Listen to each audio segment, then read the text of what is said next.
Good evening, ladies and gentlemen, and welcome back to the channel. Today, we're going to go over the event quest for this week, which means we're going to skip over two of them because they're repeats, and we're going to talk about 3 tails are better than none. So, this one is actually kind of fun because it involves fighting 3 Cametrice in the arena to get the Faux Feline Alpha headgear. This is one of the eeriest looking headpieces that I think the game has had, which means by default it is now my layered armor for the head. I like the male version, quote unquote, better than the female one. That's just the only way I'm going to distinguish them. But the fight itself is actually one of the things that makes it interesting because it's a 3 monster hunt, and it's the first one that the game has had, at least as a default quest.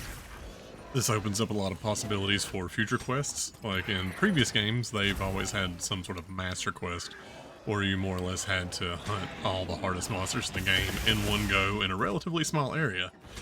And while this arena is not the smallest arena we've ever had, it actually would be a decent setting for that type of event. Like, let's say you fight all the alphas except maybe Jin Dahad, because I'm not sure he could fit in this arena. Although they could do something kind of cool, build a special arena where, like, I don't know, the floor collapses after you beat the others, and you fall down into an area where you fight him. Or just give you an extra small version of him to fight and make it a guaranteed small crown. But that is kind of something that's missing from this, is a kill all the Apexes quest where you have to actually beat all of them at once.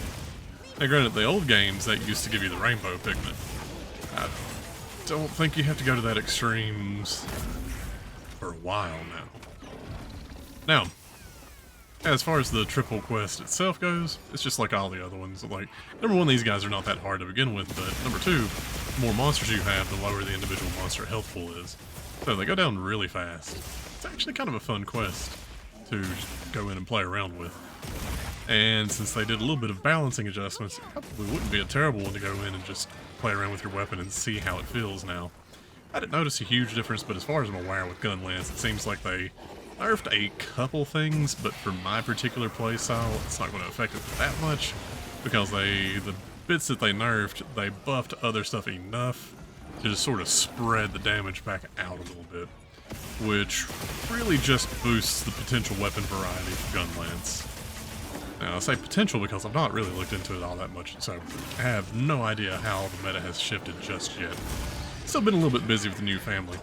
But we're starting to get the swing of things, so video production should start going back up here soon. Trying to actually start getting a couple things lined up here and there. And slowly getting closer to throwing a few book reviews up, as far as the channel in general goes. But as far as the event quests go, there's not really anything else to talk about.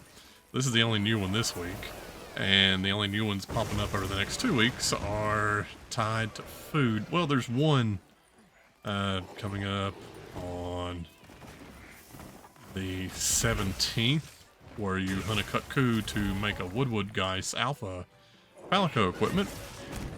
And it says and more, so I'm actually kind of curious what the and more is going to be on that. But things next week, yeah, there's this quest carries over to next week, so you'll have 2 weeks to get this one, although it's not that hard. 3 runs, and you've got at least the one. So 6 runs total, and you have both helmets. Then it's just repeats of prior quests.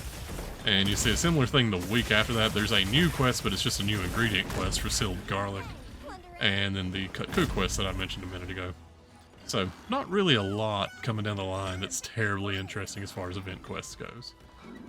Except for this one. This one was fun. And as you saw towards the beginning, the headgear is good and eerie. So it adds a touch of creepiness to your character. It's always fun going out and having a really cool set that then there's just one piece that stands out as bizarre. And we'll skip the carves since they don't matter all that much. You only get 1 certificate per kill, at least as far as I can tell. It took 3 kills for me to make the one piece that I made. I don't really feel the need to go through and farm up the other piece, but like I said, not that hard to do if you really want to do it. But then the gear itself. It's just strange enough to basically be perfect. So, armor preview is going to pop up again. I've said all I want to say. Have a good night, everyone, and remember, if I can beat it, so can you. Ready to get to work?